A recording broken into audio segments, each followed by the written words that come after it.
although we were talking about analog games, we are game designers, and so what we design are video games. So your own definition, or based on how you see things, what are game mechanics? Game mechanics in the simplest form is what you do in the game and what you're capable of doing. Like Mm, uh Mario in the simplistic form, the game mechanics is you're jumping, you're moving, you're flipping. Those are your game mechanics. right, How you affect the world, even in a way, that's a game mechanic. If it's designer's choice to make that a mechanic, the game mechanics is how you're interacting. Like, if right, I press this button, what does it do? That's a game mechanic. And when you're like creating a game, you're thinking about, all right, if I'm going to create this, what mechanics are needed to make this gameplay loop work? Because right, you can have a game with just one game mechanic, but you have to build your gameplay loop around that. So, right. in the simplest term, it's what was that 90s TV 90s thing? Verb. It's what you do. If you remember those old school commercials.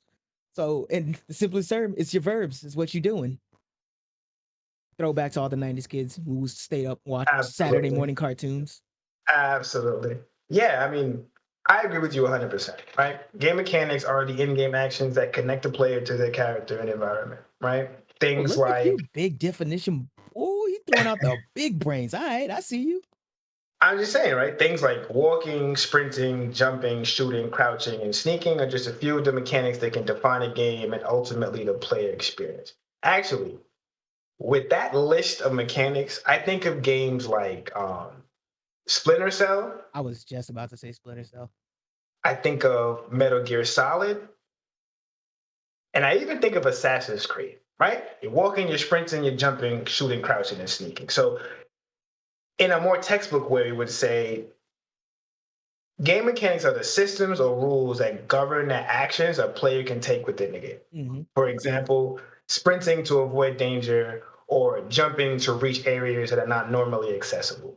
Um, and this kind of gets into a sub set of that, which is like user stories, which is super like Jira, or like when you're, of course, like Your mapping out your documents. game mechanics I and, feel and you. documenting it, and how you would explain why that mechanic is needed. Um, so you're jumping for what, and usually that would be to avoid something or to navigate to a space that is not usually accessible to the player, is not easily accessible by walking. You're usually crouching because you want to get to something that's underneath something else, or you want to move through a narrow space, like a tunnel or a vent. So that's also usually a navigation tool. Sneaking is avoidance. So you start think when you start thinking of these things, and the bottom line to it is these mechanics usually are restrictions for the player. And I use the word restrictions very loosely because it's not necessarily restrictions, but this is how It's your it is tool set. determined the way that you will be able to move around, operate, function, and exist in this environment and get from level beginning to level end.